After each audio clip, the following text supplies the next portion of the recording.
So the question is, assertion दिया गया है when charges are shared between any two bodies then no charge is really lost but some loss of energy does अकर।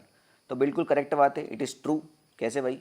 मान के चलते हैं भैया ये एक चार्ज बॉडी है और ये एक दूसरी चार्ज बॉडी है, इसका पोटेंशियल V1 है और इसका पोटेंशियल V2 है। इन दोनों को मैं कांटेक्ट में लाता हूँ या फिर एक कंडक्टिंग वायर के साथ जोड़ देता हूँ। मान के चलते हैं V1 is greater than V2, यानी ये वाला बॉडी हायर पोटेंशियल पे होगा, ये वाला बॉडी लोअर पोटेंशियल पे होगा।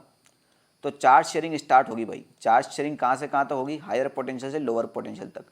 और चार्ज शेयरिंग कब तक होगी? जब तक दोनों का पोटेंशियल बराबर नहीं हो जाता। बात समझ में आएगी नहीं? मगर इस केस में जब चार्ज शेयरिंग होगी तो चार्ज लॉस नहीं होगा भाई। कुछ चार्ज इससे निकल के इसमें आ जाएगा, मगर चार्ज कहीं बाहर लॉस नहीं होता है, because charge is a conserved quantity. Charge is a conserved quantity. तो बेटा एनर्जी भी तो कंजर्व्ड क्वांटिटी है, एनर्जी तो ऑल्सो कंजर्व्ड क्वांटिटी, बट यहाँ पर लिखा है एनर्जी लॉस हो रही है। तो बेटा ये फॉर्मूला जो है आपके नोट्स में ऑलरेडी होगा, सर ने करवाया होगा। जब दो चार्ज बॉडी को कांटेक्ट में लाया जाता है तो चार्ज शेयरिंग होती है, और चार्ज शेयरिंग के दौरान पे चार्ज का कोई लॉस नहीं होता, मगर एनर्जी का लॉस होता है। किस फॉर्म में लॉस होता है? हो सकता है लाइट की फॉर्म में हो, यानी स्पार्क आ जाए थोड़ा बहुत, हो सकता है हीट की फॉर्म में हो, है ना। तो ये इन फॉर्म में एनर्जी का लॉस होता है, और उसका फॉर्मूला भी आपके सिलेबस में है।